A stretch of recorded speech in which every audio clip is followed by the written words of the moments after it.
Salam kerahiman. Hari ini 12 November kita akan baca dari 3 nomor 508, 511, dan 512. Kita mulai ya. Dalam nama Bapa dan Putra dan Roh Kudus. Amin. 508. Apabila suatu keengganan dan kebosanan dalam kaitan dengan tugas-tugasku mulai menguasai diriku, aku mengingatkan diriku bahwa aku berada di dalam rumah Tuhan. Di sana tidak ada suatu pun yang kecil, dan di sana kemuliaan gereja serta kemajuan banyak jiwa tergantung pada perbuatanku yang kecil, yang sudah disempurnakan dan diilahikan. Oleh karena itu, dalam kongregasi hidup membiara tidak ada suatu pun yang kecil. 511. Ketika maksud-maksudku tidak dipahami, tetapi malah dikutuk, aku tidak terlalu heran sebab aku tahu bahwa hanya Allah yang menembus hatiku. Kebenaran tidak akan mati. Hati yang terluka akan memperoleh kembali ketenangan pada waktu yang tepat, dan lewat penderitaan-penderitaan rohku dikuatkan. Aku tidak selalu mendengarkan apa yang dikatakan oleh hatiku, tetapi aku terus memohon terang kepada Allah. Dan ketika aku merasa bahwa aku telah memperoleh kembali keterangan hati, maka aku berbicara lebih banyak. 512. Hari pembaharuan kaul. Kehadiran Allah membanjiri jiwaku, dan dalam misa kudus aku melihat Yesus dan Ia berkata kepadaku, "Engkau adalah sukacitaku yang besar. Kasih dan kerendahan hatimu membuat aku meninggalkan tahta surgawi dan menyatukan diriku denganmu. Kasih menimbun jurang yang ada di antara keagunganku dan kehampaanku." 508. Di sini Suster Faustina juga sharing. Bila saya ada suatu keengganan dan kebosanan dalam kaitan dengan tugas-tugasku. Jadi di dalam melaksanakan tugas, dia juga ada timbul bosan, ada timbul enggan. Karena memang dia manusia biasa, sama seperti kita. Kita juga kadang-kadang ya bosan. Apalagi sekarang dalam masa pandemi. Aduh bosen, udah berapa bulan ini di rumah terus ya. Maret, April, Mei, Juni, Juli, Agustus, September, Oktober, November. Sudah 9 bulan. Di rumah aja, bosen. Ya. Begitu pula dengan Suster Faustina. Bila keengganan dan kebosanan dalam kaitan tugas-tugasku mulai menguasai aku. Jadi dia dalam melaksanakan tugas, contoh ya. Tugas jaga pintu di biara. Begitu dia dapat tugas itu, dia bilang, waduh, saya sekarang ada di padang gurun. Kenapa dia berpikir begitu? Karena kalau seharian di biara itu nggak ada tamu, artinya dia nggak ngomong sama siapa-siapa. Dia hanya ada di ruangan, deket pintu masuk, duduk aja di situ, nungguin tamu kalau ada tamu yang datang. Dan kalau nggak ada tamu yang datang, dia betul-betul di padang gurun. Nggak ada teman, nggak bisa ke sana, nggak bisa pergi kemana-mana karena dia jaga pintu. Kalau tugas yang lain, dia mungkin memasak, tapi dia masih bisa pergi adorasi, dia masih bisa pergi ke Sakramen Maha Kudus, dia masih bisa ikut perayaan Ekaristi, dia masih bisa melakukan banyak hal. Ya. Tapi kalau jaga pintu, sehingga dia katakan padang gurun, karena dia nggak bisa kemana-mana. Ya. Nah, aku mengingatkan diriku, jadi bukan keenakan dengan aduh males, aduh enggan, aduh bosan, terus langsung berpikirnya yang macam-macam ya. Contoh lagi dalam masa pandemi ini. Waduh bosen di rumah terus. Nggak kemana-mana. Padahal saya biasanya aktif. Saya bisa ini, saya bisa itu. Sekarang bosen. Udah. Saya pergi aja. Rekreasi. Pergi makan. Atau yang kita suka dengar di antara teman-teman ya. Ayo kita ngopi ya. Ngopi katanya. Pergi minum kopi, makan kue-kue, ngobrol sana, ngobrol sini, terus pulang. Selama nggak ketularan, selama nggak kena COVID ya memang nggak apa-apa. Tapi nggak ada yang bisa menduga, nggak ada yang bisa tahu siapa yang bawa penyakit COVID tersebut.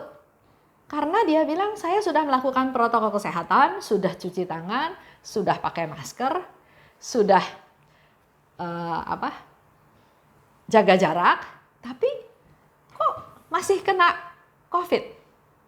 Karena contoh ya, pada saat kita makan kan mau nggak mau maskernya dibuka. Pada waktu maskernya dibuka, walaupun ada jarak, tapi kan suasana di dalam mall, suasana di situ kan AC tertutup. Dia ada yang batuk, ada yang bersin, terus kuman pandeminya terbang-terbang, akhirnya kita kondisi badannya nggak sehat, nggak fit, kita ketularan. Karena yang dia pikir, saya sudah lama di rumah aja, saya mau rekreasi, saya mau jalan-jalan, saya mau ngopi. Yang dia pikir cuma itu. Tapi di sini Suster Faustina ajarin, pada saat keengganan, pada saat kebosanan dari tugas-tugasku melanda aku mengingatkan diriku. Aku mengingatkan diriku bahwa aku berada di dalam rumah Tuhan. Walaupun dia lagi ada di biara, walaupun dia lagi ada di kebun, walaupun dia lagi ada di dapur, walaupun dia lagi ada di pabrik roti, tapi dia bilang saya ini ada di rumah Tuhan. Ada Tuhan yang bertahta. Ya. Dan apa yang saya lakukan ini tidak ada sesuatu pun yang kecil. Jadi jangan pernah merasa di rumah saja itu terus kalian nggak melakukan apa-apa. Menjadi orang yang nggak berguna, menjadi orang yang nggak berkarya, menjadi orang yang nggak bekerja. Jangan berpikir seperti itu. Tapi mari kita belajar dari Suster Faustina bahwa aku berada di dalam rumah Tuhan. Karena aku mempersembahkan rumah ini biar Tuhan yang bertahta, biar Tuhan yang memimpin, biar Tuhan yang memberkati, yang melindungi. Jadi walaupun di rumah saja ada Tuhan di dalam rumah saya.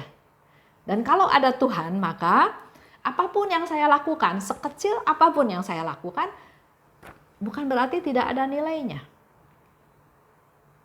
Tidak ada sesuatu pun yang kecil. Kita bisa bersih-bersih rumah. Kita bisa mulai pilah-pilah barang. Mana barang-barang yang masih bisa diberikan kepada mereka-mereka yang membutuhkan. Kita kan seringnya simpen barang. Ini masih bagus, masih bisa saya pakai, tapi nggak tahu pakainya kapan. Setelah 10 tahun barang itu tetap ada di situ. Bahkan kalau makanan sudah keburu daluarsa. Alat elektronik juga setelah 10 tahun kecanggihannya udah ketinggalan zaman. Modelnya udah ketinggalan zaman. Nah, mungkin inilah saat buat kita untuk mulai bersih-bersih. Kelihatannya melakukan hal yang kecil, tapi melalui bersih-bersih itu kita bisa menemukan barang-barang atau mungkin baju atau mungkin apa yang bisa kita sumbangkan. Baru berapa hari yang lalu saya baca di grup, di WA grup, ada yang membutuhkan pakaian untuk anak-anak kecil, umur belasan ya. Nah, kalau kita mau buang waktu sedikit, kalau kita mau susah sedikit dalam tanda kutip, kita bisa bongkar rumah. Karena mereka-mereka yang punya anak pasti punya pakaian-pakaian seperti itu. Siapa tahu belum disumbangkan. Sekarang ada yang butuh. Mari kita kerja, walaupun itu kelihatannya kecil, tapi tidak ada sesuatu pun yang kecil, kata Suster Faustina ya. Justru kemuliaan gereja dan kemajuan banyak jiwa tergantung pada perbuatanku yang kecil. Jadi mindsetnya Suster Faustina itu fokusnya adalah Tuhan. Buat Tuhan nggak ada perbuatan besar, perbuatan kecil. Semua perbuatan itu ada harganya. Dan kalau saya melakukan sesuatu dengan sungguh-sungguh, dengan tulus, dengan baik, itu adalah justru untuk kemuliaan gereja, karena kita bagian daripada umat di gereja tersebut, dan juga untuk kemajuan banyak jiwa. Kalau tadi bicara pakaian, ya berarti kita memberi apa yang dia butuhkan secara materi, perlu pakaian, perlu baju. Ya. Jadi perbuatan yang kelihatan kecil itu justru malahan dikatakan oleh Suster Faustina, kemuliaan gereja dan kemajuan banyak jiwa mungkin malah tergantung dari perbuatanku yang kecil itu. Jadi jangan menyepelekan, jangan merendahkan, saya sih nggak bisa apa-apa, saya sih itu perbuatan kecil, perbuatan yang nggak ada artinya, jangan ya. Faustina bilang, ini rumah Tuhan. Ada Tuhan bertahta, ada Tuhan di situ, dan yang kita lakukan adalah yang kita bisa lakukan yang terbaik. Mari kita refleksi dalam hidup kita sendiri. Tuhan itu ada di mana-mana. Tuhan itu melihat saya, melihat Bapak Ibu, apa yang dilakukan. Jadi nggak ada sesuatu pun yang kecil di mata Tuhan. Yang harus dilakukan adalah ketulusan, kesukarelaan, sukacita, menolong orang supaya kebutuhannya terpenuhi. 5:11, ketika maksud-maksudku tidak dipahami. Bisa saja dalam hidup ini salah paham itu mungkin saja. Kita berbuat baik tapi orang terimanya lain. Kita memberikan komentar, orang terimanya lain. Bisa saja terjadi salah paham, ya. Malah kalau Suster Faustina bilang, bukan nggak dipahami aja, malah dikutuk. Tapi aku tidak heran, karena hanya Allah yang menembus hatiku. Hanya Tuhan yang tahu isi hati saya. Orang-orang di sekitar saya, orang yang paling dekat sama saya pun belum tentu tahu isi hati saya. Sehingga bisa saja terjadi salah paham. Contoh ya, ada seorang menantu. Menantu ini mau berbakti kepada mertuanya. Mertuanya lagi sakit, mertuanya sudah tua. Jadi si menantu ini menawarkan diri. Papa mau makan apa siang ini? Saya ada waktu bisa belanja. Ayah mertua senang dong. Menantunya seperti itu. Dia bilang, saya mau makan. Tolong beliin makanan tersebut di pasar ini, di toko ini. Menantunya bilang, jauh tempatnya. Kalau Bapak cuma mau makan itu, saya punya langganan yang juga enak. Dan juga lebih dekat ke rumah, jadi saya nggak usah pergi jauh-jauh. Semuanya awalnya baik kan ya. Tapi mertua itu langsung bilang, sebetulnya kamu cuma ngomong aja atau betul mau bantu saya? Kalau mau bantu saya, kalau mau senengin saya, lakukan dong apa yang saya mau. Saya mau makanan ini belinya di pasar yang sana jauh. Dan belinya harus di orang itu. Si menantu jadi serba salah kan? Dia niatnya mau memberikan yang baik, melayani papahnya, papah mertuanya, tapi mertuanya nangkep, ini mah cuma basa-basi. Giliran saya minta belinya di sana dan harus belinya di sana, menantunya langsung menolak, mengusulkan yang deket aja. Itu terjadi kesalahpahaman kan? Nah, oke, karena dia pikir ya sudahlah, saya harus kasih ke mertuanya sudah tua, harus dilayani. Akhirnya dia pergilah ke tempat yang jauh, yang tokonya jauh. Ya. Dia bawa pulang, dia kasih ke papahnya. Papahnya makan, papahnya bilang, kok beda rasanya? Kalau kamu nggak niat mau senengin saya, jangan basa-basi, jangan pura-pura mau beliin. Ini pasti bukan beli di tempat yang saya minta. Ini pasti beli di tempat lain. Kamu nggak tulus. Udah merepetlah si mertua. Si menantu bilang, saya beli di tempat yang kamu tunjukin. Di pasar itu, di toko itu. Tokonya pun masih ingat dia nama tokonya. Dia sudah beli di situ. Tapi kalau ternyata yang dia beli itu ternyata hasilnya beda dengan apa yang mertuanya biasa makan, ya dia juga nggak tahu. Ternyata setelah dipelajari lebih lanjut, ternyata kue itu sekarang dibuat oleh anaknya. Sedangkan si bapaknya yang biasa bikin kue itu sudah meninggal. Anaknya yang meneruskan, tokonya masih sama, tempatnya masih sama, namanya masih sama, tapi yang buatnya beda. Terjadi salah paham. Nah, inilah yang dikatakan oleh Suster Faustina, perbuatan baik itu tidak dipahami, bahkan dikutuk. Dan aku gak heran, karena yang tahu isi hatiku itu cuma Tuhan.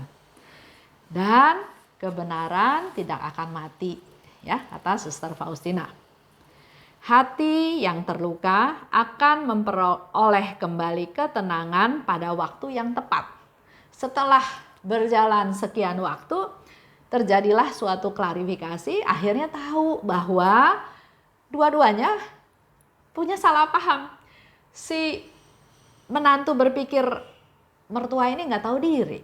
Udah dilayanin, dibeliin, diikutin apa yang dia mau. Bukannya terima kasih malah marah-marah. Si mertua juga akhirnya maklum.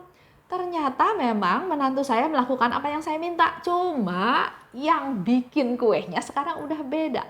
Jadi pada waktu yang tepat itu semua akan terbuka, akan terbukti. Nah, yang dibutuhkan oleh kita di sini adalah kesabaran. Nggak bisa maksain kehendak bahwa saya benar. Ya, bahkan si menantu itu sempat kesel. Kalau bapak nggak mau makan ya sudah jangan makan. Sampai dia kesel seperti itu ya. Nah, ini satu ungkapan kalau kita nggak dewasa, kita sudah melakukan perbuatan baik, ya kita berharap perbuatan baik kita diterima orang dengan baik. Tapi kalau perbuatan baik kita tidak diterima, yang ada kecewa, marah. Nah, ini kita harus belajar bahwa dalam hidup kesalahpahaman itu bisa saja terjadi. Tapi dikatakan hati yang terluka akan memperoleh kembali ketenangan pada waktu yang tepat. Jadi Bapak Ibu harus bersabar, tunggu waktunya Tuhan. Dan lewat penderitaan-penderitaan rohku dikuatkan. Jadi kalau Tuhan izinkan hal itu terjadi, itu bukan sia-sia, bukan aduh betapa menderitanya hidup saya, tapi Suster Faustina katakan bahwa lewat penderitaan rohku dikuatkan. Kayak petinju ya, kalau sering dipukul, sering kena tinju, lama-lama kan dia kebal, lama-lama dia jadi kuat. Begitu pula dengan apa yang kita alami. Kalau kita sering mengalami penderitaan, maka lama-lama roh kita jadi kuat. 512. Hari pembaruan kaul. Suster Faustina merasakan kehadiran Allah membanjiri jiwaku. Dalam Misa Kudus, Yesus berkata, "Engkau adalah sukacitaku yang besar. Kasih dan kerendahan hatimu membuat aku meninggalkan tahta surgawi dan menyatukan diri denganmu." Jadi yang dilakukan oleh Suster Faustina untuk sampai menarik Yesus meninggalkan tahtanya dan menyatukan diri dengan Suster Faustina, dia hanya melakukan kasih dan kerendahan hati. Bukan melakukan penyembahan yang terus-menerus ya, bukan puasa, bukan hal-hal yang spektakuler, tapi yang dilakukan oleh Suster Faustina adalah dia melakukan segala sesuatu berdasarkan kasih dan kerendahan hati. Melalui dua hal ini, Tuhan Yesus turun dari tahtanya, meninggalkan tahtanya dan mau bersatu dengan kita. Masih ingat ya cerita yang Yesus meninggalkan tahtanya, turun ke dunia menjadi pengemis? Masih ingat ya? Saya nggak cerita lagi ya, tapi itulah yang Yesus katakan, aku pun ingin merasakan pelayananmu, cinta kasihmu, perhatianmu kepada para pengemis. Karena pengemis itu dilayani oleh Suster Faustina sedemikian rupa, mereka bersuka cita, mereka berterima kasih, dan rasa sukacitanya, rasa terima kasihnya itu membumbung sampai ke surga. Sehingga Yesus bilang dia mau rasakan sendiri, maka dia turun sebagai seorang pengemis.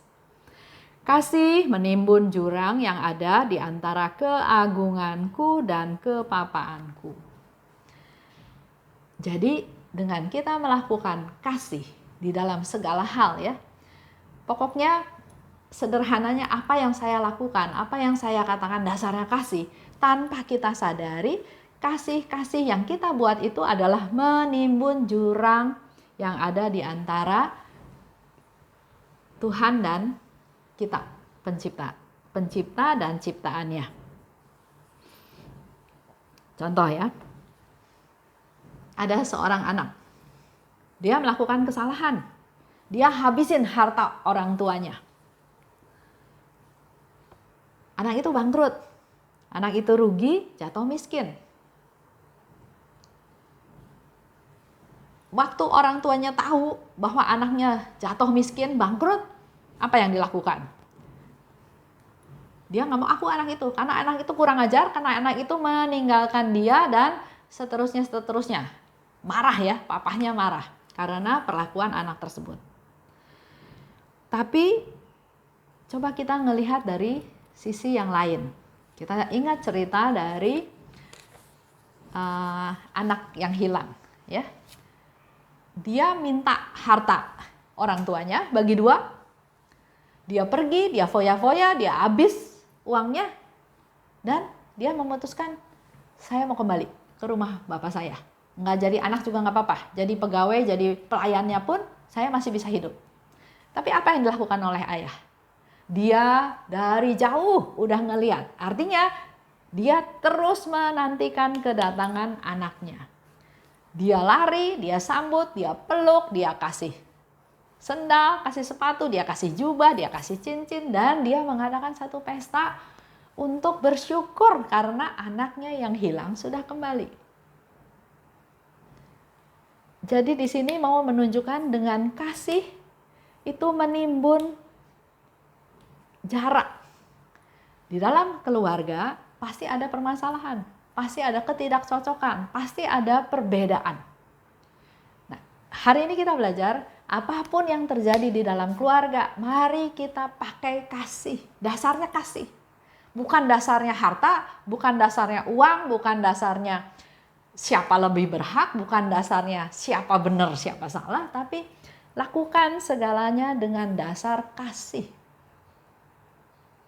Maka kasih itu akan menimbun perbedaan yang ada, akan menimbun perselisihan, sampai akhirnya semuanya akan menjadi setara, akan nyambung relasinya, ya, akan nyambung. Itu aja sedikit cerita. Karena kalau kita pakai dasarnya kasih, maka tidak ada istilah menyalahkan. Seperti cerita tadi, ya. Bapak yang Maha Rahim, dia nggak menyalahkan, nggak bilang, kenapa kamu pergi? Kenapa habisin harta? Kenapa ini? Kenapa itu? Enggak. Kasih itu tidak menyalahkan. Kasih itu mensupport. Kasih cincin, kasih sepatu, kasih jubah, disupport. Diangkat, bukan diinjak-injak, bukan dijatuhkan, bukan dihina, bukan dikucilkan, tapi disupport. Dan ayo mulai lagi. Karena itulah hidup. Hidup itu adalah suatu peziarahan, hidup itu adalah suatu perjuangan. Mari kita yang sudah tahu mempraktekkan apapun yang dilakukan dasarnya kasih. Karena yang Yesus katakan kan, karena kasih yang kau lakukan, karena kerendahan hati yang kau lakukan, maka aku turun dari tahtaku. Dengan kita mengampuni orang yang bersalah pada kita, dengan kita tidak menyalahkan tapi mengasihi, dengan kita mensupport, dengan kita menemani dia untuk mulai lagi, itu satu kerendahan hati, enggak menyalahkan orang. Baik, saya tutup ya dengan doa. Dalam nama Bapa dan Putra dan Roh Kudus, amin. Allah Bapa yang Maha Baik, tak henti-hentinya kami bersyukur dan berterima kasih atas segala rahmat yang Kau berikan. Karena setiap hari menggali rahmat-Mu Tuhan, kami mendapatkan lagi yang baru, kami mendapatkan lagi yang baru. Dan pada hari ini, ternyata dengan melakukan kasih dan kerendahan hati, Engkau meninggalkan tahta-Mu, mau turun dan bersatu dengan Suster Faustina. Mampukan kami juga Tuhan untuk bisa lebih fokus lagi, bisa lebih punya niat lagi untuk melakukan segala sesuatu dengan dasar kasih dan kerendahan hati. Orang lain lebih penting, tidak berpikir untuk kepentingan sendiri, dan apa yang kami lakukan biarlah semuanya bisa menyenangkan hati-Mu. Bunda Maria, doakanlah kami. Santa Faustina, doakanlah kami. Amin. Dalam nama Bapa dan Putra dan Roh Kudus, amin. Salam kerahiman.